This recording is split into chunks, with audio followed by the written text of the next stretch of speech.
ভিন রাজ্যে কাজে গিয়ে হেনস্থার শিকার হচ্ছেন এ রাজ্যের পরিযায়ী শ্রমিকরা। তাদের পাশে এবার দাঁড়ালো রাজ্য পুলিশ। চালু করা হয়েছে বিশেষ হেল্পলাইন নম্বর, নবান্নে চালু হয়েছে বিশেষ সেল। দিল্লি, রাজস্থান, হরিয়ানা সহ একাধিক রাজ্যে বাংলাভাষী পরিযায়ী শ্রমিকদের হেনস্থা থেকে কোথাও বাংলাদেশি তকমা দিয়ে বাংলাদেশে পুশ ব্যাক করানোর চেষ্টা, অভিযোগ উঠছে নিত্যদিন। জানিয়ে সরব হয়েছে শাসক দল তৃণমূল। মুখ্যমন্ত্রী মমতা বন্দ্যোপাধ্যায় প্রয়োজনে দ্বিতীয় ভাষা আন্দোলন করার কথাও বলেছেন। এই পরিস্থিতিতে ভিন রাজ্যে কর্মরত পরিযায়ী শ্রমিকদের পাশে দাঁড়ানোর উদ্যোগ নিল রাজ্য পুলিশ। সূত্রের খবর, ইতিমধ্যেই পরিযায়ী শ্রমিকদের সাহায্যের জন্য নবান্নে চালু হয়েছে বিশেষ সেল, চালু হয়েছে হেল্পলাইন নম্বর। শুক্রবার রাতে রাজ্য পুলিশের তরফে সোশ্যাল মিডিয়ায় পোস্ট করে সে কথা জানানো হয়েছে।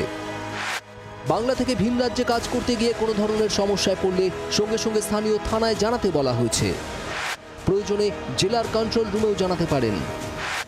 হেল্পলাইন নম্বর 9147727666 হোয়াটসঅ্যাপ করা যাবে। মেসেজ করে নিজের নাম, ঠিকানা, প্রয়োজনীয় তথ্য ওই হেল্পলাইন নম্বরে দিতে হবে। প্রতিটি তথ্য যাচাই করে সংশ্লিষ্ট রাজ্যের সঙ্গে যোগাযোগ করে প্রয়োজনীয় ব্যবস্থা নেবে পুলিশ। বৃহস্পতিবারই সব জেলার পুলিশ সুপার কমিশনারদের সঙ্গে এ বিষয়ে বৈঠক করেন রাজ্য পুলিশের এডিজি আইন শৃঙ্খলা। সেখানে একগুচ্ছ নির্দেশ দেওয়া হয়েছে। কোনো রাজ্য কোনো পরিযায়ী শ্রমিককে আটক করলে সেই তথ্য পেয়ে সংশ্লিষ্ট ব্যক্তির নাম, ঠিকানা, আধার কার্ড, ভোটার কার্ড সহ নথি ও ব্যাকগ্রাউন্ড চেক করে রিপোর্ট পাঠাতে হবে সংশ্লিষ্ট রাজ্যে। কোনো রাজ্য কোনো পরিযায়ী শ্রমিককে আটকে রাখলে রিপোর্ট দিয়ে তাদের উদ্ধারের দ্রুত ব্যবস্থা করতে হবে। বহু ক্ষেত্রে এ ধরনের খবর পেতে দেরি হচ্ছে। রাজনৈতিক নেতাদের ভিডিও থেকে সেই তথ্য জানা যাচ্ছে। তা নিয়ে বৈঠকে উদ্বেগ প্রকাশ করা হয় বলে সূত্রের খবর।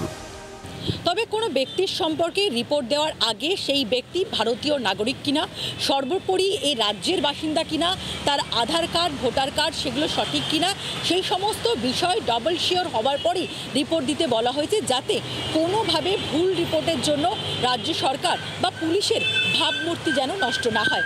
বেশ কিছুদিন ধরে আমরা দেখছি যে বেঙ্গল থেকে যারা পরিযায়ী শ্রমিক বাইরে যাচ্ছে কাজ করতে, ওদের পরিচয়পত্র নিয়ে অনেক কিছু কোয়েশ্চেন্স আসছে, আর ওরা অনেক ডিসক্রিমিনেশন ফেস করছে, হেনস্থা ফেস করছে। যাতে ওরা সুবিধা পায় যে ওদের আইডেন্টিটি এস্টাবলিশ করতে লোকাল চ্যানেলসে, ওই জন্যই আমরা একটা হেল্পলাইন খুলেছি।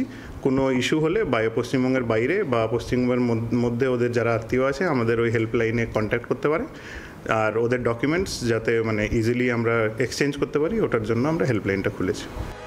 বিভিন্ন রাজ্যে কাজে গিয়ে এই হেনস্থার জেরে পরিযায়ী শ্রমিকদের মধ্যেও পুলিশ ক্লিয়ারেন্স সার্টিফিকেট নেওয়ার হিড়িক বেড়েছে। আগে সাধারণত বেসরকারি বা কোনো সরকারি বা বিদেশে কাজের সঙ্গে যুক্ত ব্যক্তিরা কাজের জন্য পিসিসি নিতেন। এখন মুর্শিদাবাদ সহ একাধিক জেলায় পুলিশের ক্লিয়ারেন্সের জন্য ভিড় বাড়ছে পরিযায়ী শ্রমিকদের মধ্যে। পিয়ালি মিত্রের রিপোর্ট, জি 24 ঘন্টা। বাংলার আওয়াজ, বাঙালির আবেগ, জি 24 ঘন্টা।